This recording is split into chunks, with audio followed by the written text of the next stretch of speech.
and save 15%. In the wave of unrest following the death of George Floyd, rioters and looters tore a destructive path through sections of Minneapolis. A lot of businesses were vandalized that night. The police department's 3rd precinct, where those officers who were involved in the Floyd killing, was overtaken. It was damaged and it was set ablaze. Tonight, for the very first time, the officers of that precinct are speaking out about the total breakdown of law and order and who set it in motion. Correspondent Mike Tobin investigates from Minneapolis tonight. Mike. Martha, like you said, for the first time, we're getting the police side of what happened the night Minneapolis, even the precinct here, was overrun with vandals and looters. And what we hear from the police union, even officers who were here, is when the going got tough, leadership in the city collapsed.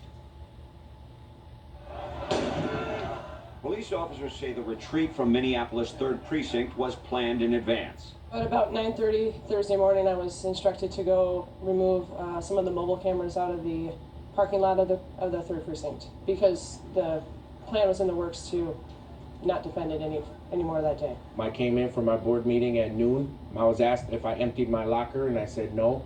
And they said, well, you need to go empty your locker. They're giving up the precinct. 4 officers unable to clean out their lockers were those charged in connection with the death of George Floyd. Their gear was some of the body armor, radios, and even weapons that went out the door. When Brandon Wolf, an alleged looter and arsonist, was arrested, police say he was wearing the body armor of Officer Tutau. Our understanding was it was going to be a symbolic victory for the rioters, that we would give them something because it was the 3rd Precinct that the officers worked out of that were involved. And then that would quell the disturbance and they would stop rioting and take it as a victory and go away. It didn't work. The next day, State Patrol troopers and the National Guard established a perimeter and a curfew.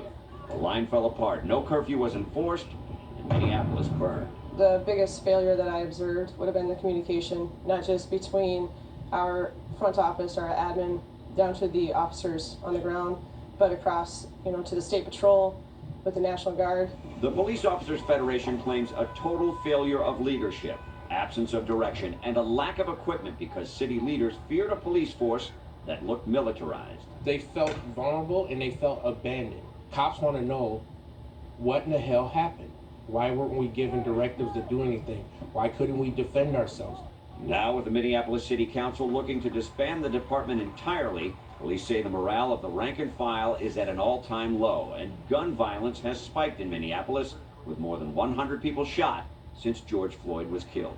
They don't need to get rid of us. They need to get more of us, because there's nobody out here equipped to handle what's happening in our city better than the police officers in our city.